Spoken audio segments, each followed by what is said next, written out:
Several years ago, a small, undiscovered icy object was captured by Jupiter's gravitational field, where it began orbiting unseen to anyone on Earth.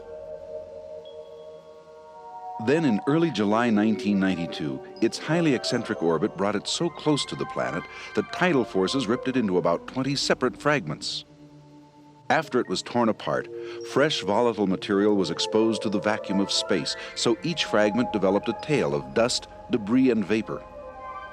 The string of icy pieces was now much brighter in the sky as the newly born comets continued to orbit in formation, bright enough to be discovered by a team of astronomers in the spring of 1993.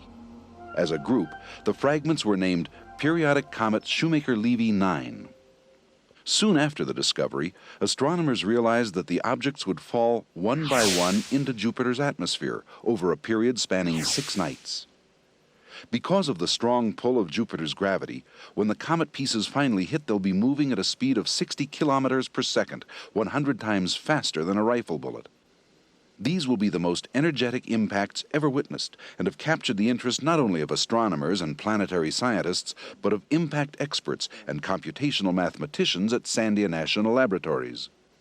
These scientists were able to make predictions based on their simulations using Sandia's 1840 processor Intel Paragon, currently the world's fastest computer.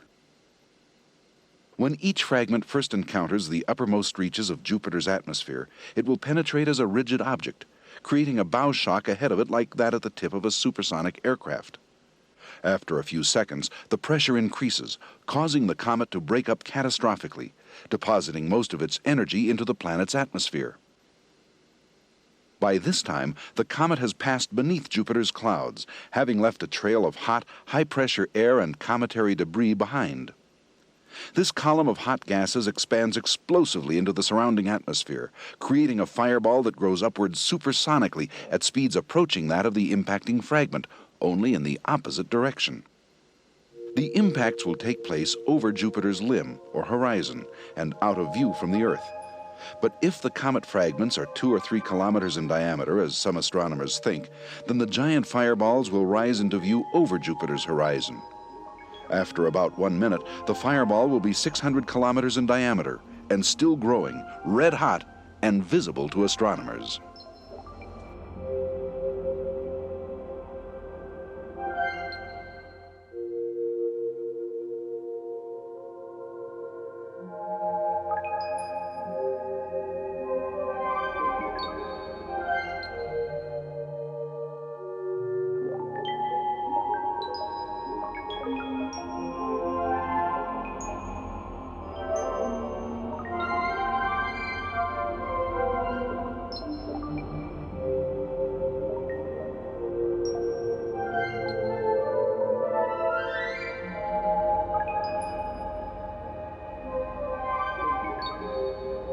On July 16, 1994, the first fragment of Comet Shoemaker-Levy 9 collided with Jupiter.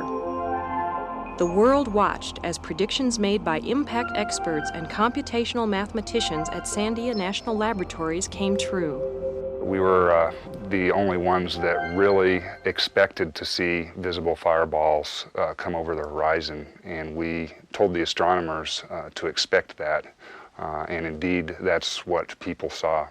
What Shoemaker-Levy 9 may have consisted of was, instead of 20 roughly equally sized fragments, was a distribution of sizes all the way from perhaps just clouds of dust to some fairly solid fragments as much as 2 and 3 kilometers in diameter. The remarkable thing was that there were widely different results from impact to impact. Some of the impacts produced very large scars on the surface of Jupiter, very dark features.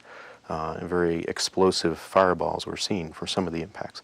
But other impacts produced practically no effect at all. Our simulations and our models are really providing the framework for understanding what happened. Not just the fireballs, but the subsequent phenomena, the wave, the expanding ring that was observed by the Hubble Space Telescope, the spectroscopy, which measured sulfur, ammonia, and other materials in the debris cloud and the size of the debris cloud and the depth at which energy was placed into Jupiter's atmosphere. This is completely new to astronomers. Astronomers are not experts in the field of impact, whereas that's what we do for a living. So the reason why we wanted to do this was to extend the available energy regime in which we've been working with our shock physics code, literally from about 5 orders of magnitude all the way up to the 6 million megaton range that was seen on Jupiter. To us, this is another example of an experiment, but this is an experiment that nature did for us rather than us doing it in the laboratory. And we'll be working closely with members of the astronomical community over the next 12 months to 2 years, working on this project, trying to analyze the data to understand what happened. This is not an experiment you would want to do on Earth. So the best place for it to happen is on a distant planet. Scientists collected so much data during that 1 week in July, they will be looking at it and interpreting it for years. But important questions still remain unanswered. For instance, how deep did the fragments penetrate, and what were they made of?